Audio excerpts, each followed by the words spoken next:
बढ़ते आगे खबर दिल्ली से है, जहां पर साकेत हादसे में मृतकों का आंकड़ा बढ़ गया है। साकेत हादसे में मृतकों की संख्या 6 हो गई है। 5 मंजिला इमारत गिरने से हादसा हुआ था। लापरवाही पर एमसीडी के 2 इंजीनियर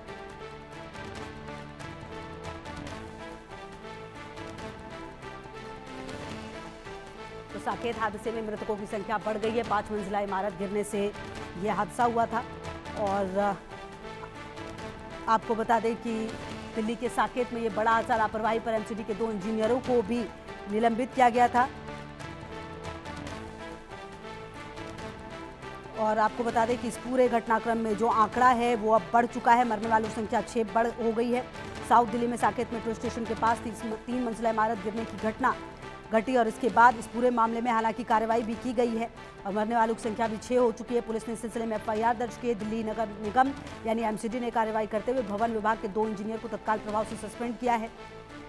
पुलिस सूत्रों के मुताबिक मृतकों और घायलों में कुछ लोग एफएमजी परीक्षा की तैयारी कर रहे थे। वेस्टर्न मार्ग स्थित सैदुल आजाब क्षेत्र में ये इमारत शनिवार शाम को गिर गई। इस इमारत में एक कोचिंग इंस्टीट्यूट, कैफे और ऑफिस था, जबकि घटना के समय ऊपरी मंजिल में निर्माण कार्य चल रहा था। दक्षिण दिल्ली के डीसीपी अनंत मित्तल ने कहा कि इस घटना में कुल 4 लोगों की मौत हुई, लेकिन बाद में यह आंकड़ा और बढ़ गया। 2 लोगों की और जान चली गई है। बचाव अभियान जारी है। गैर इरादतन हत्या का मामला दर्ज किया गया। पूरे मामले की जांच की जा रही है। पुलिस के अनुसार इमारत पूरी तरह मलबे में तब्दील हो गई और उसका मलबा पास स्थित टीन के शेड वाली एक कैंटीन पर भी गिरा, जहां मेडिकल एंट्री परीक्षा की एग्जाम की तैयारी कर रहे छात्र आते जाते थे। सभी घायलों को इलाज के लिए एम्स के ट्रॉमा सेंटर में भर्ती कराया गया है। वहीं एनडीआरएफ, दिल्ली अग्निशमन सेवा, दिल्ली जिला आपदा प्रबंधन प्राधिकरण, दिल्ली पुलिस और स्थानीय स्वयंसेवकों की संयुक्त टीम ने रात भर बचाव कार्य चलाया है। मलबे में फंसे लोगों को तलाश के लिए भारी मशीन, हाइड्रोक्लिक कटर, पीड़ितों का पता लगाने के लिए कैमरे, खोजी कुत्तों की मदद ली गई है। अधिकारियों ने बताया कि सभी फंसे हुए लोगों का पता लगाने के बाद बचाव अभियान खत्म किया गया और इमारत ढहने के सटीक कारणों का फिलहाल पता नहीं चल रहा है। वहीं हादसे पर एनडीआरएफ अधिकारी से खास बातचीत की है हमारे संवाददाता मनोहर केसरी ने, सुनिए। अभी हम साकेत बिल्डिंग गिरने वाले घटनास्थल पर मौजूद हैं और यहाँ पर करीब 24 घंटे से रेस्क्यू ऑपरेशन चल रहा है। हमारे साथ एनडीआरएफ के कमांडिंग ऑफिसर सुनील कुमार सिंह हैं। सुनील जी, अब तक की क्या स्थिति है? कितने लोगों को आप लोगों ने बचाया है? कितने जो है सो डेड बॉडी को निकाला है? देखिए, कल से एनडीआरएफ इस ऑपरेशन में लगी हुई है। रात में जब से हमारे लिए इन्फॉर्मेशन मिली थी, इमीडिएटली हमारी टीम यहाँ पर पहुँच गई है। और कल से अगर आप तक मैं आंकड़ों की बात करूँ तो 4 लाइव विक्टिम और 5 अनकॉन्शियस विक्टिम हमने यहाँ से रेस्क्यू किए हुए हैं और वो सिविल एडमिनिस्ट्रेशन को हम हैंड ओवर करते हैं और वो फर्दर हॉस्पिटल में, डिफरेंट हॉस्पिटल में उन्होंने भेजा हुआ है।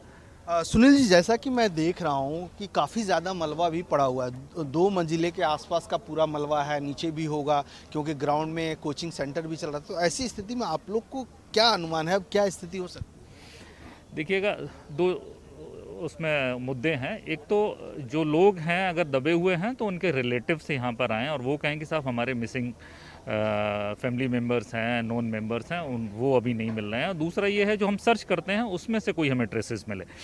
तो हमारे पास जो इक्विपमेंट हैं और प्लस कनाइन रिसोर्सेज हैं उसमें हमें कोई लाइव ट्रेसेस नहीं मिले हैं, कोई जिंदा अंदर होगा।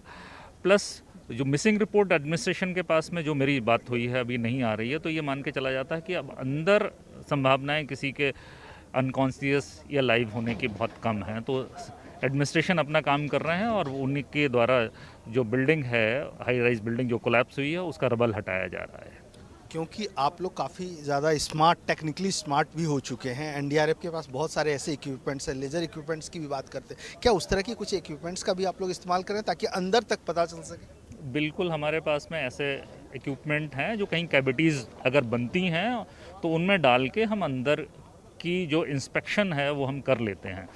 कैमराज हैं तो वो हमने, बोरोस्कोप है उसका हमने इस्तेमाल करके जो भी कैविटीज़ अवेलेबल थी हमने उनको देखा है और हमें कोई ट्रेसेस नहीं मिले हैं लाइव या अनकॉन्शियस विक्टिम के। स्नीपर डॉग को भी आप लोग ने लाया है, उससे क्या अनुमान लगा रहे हैं? जब ह्यूमन एफर्ट्स के साथ साथ हमें कोरोबरेट करने के लिए कनाइन की भी ज़रूरत होती है, तो हमारे पास में ट्रेंड कनाइंस हैं जो अगर कोई लाइव विक्टिम है वहाँ पर तो उसको वो सूंघ के और वो इंडिकेट करते हैं। डॉग हैंडलर उनके जो इंडिकेशंस है उनको समझता है। कल रात में भी हमने, मेरे सामने ही वो कनाइन सर्च हुई थी, तो उसमें हमें किसी लाइव विक्टिम का ट्रेस नहीं मिला था।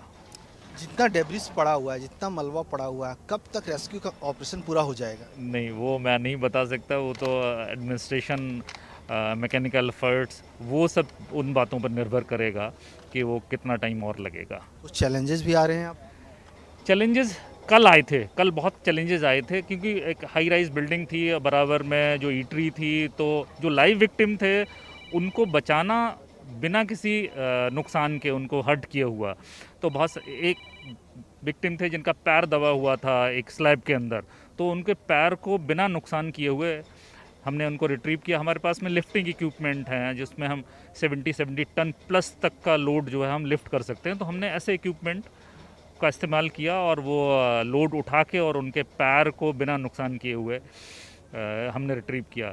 एक सज्जन और लाइव थे, वो फंसे हुए थे और उनके ऊपर लोहे का एक बहुत बड़ा पीस था, वो था, तो हमारे पास इक्विपमेंट थे, कटर थे, हमने उनको काट के और उनको लाइव निकाला। ऐसे एक और लाइव विक्टिम थे जो सरियों के बीच में दबे हुए थे, तो सरियां काट के हमने निकाला। तो वो उन सब चीज़ों के लिए, रेस्क्यू के लिए हमारे पास इक्विपमेंट हैं, सारे इक्विपमेंट है और उनका हमने इस्तेमाल किया है। चलिए, आपका बहुत बहुत धन्यवाद। तो सुनील सिंह बता रहे थे कि किस तरह से एनडीआरएफ ने इस चुनौती को झेलते हुए कई लोगों को लाइव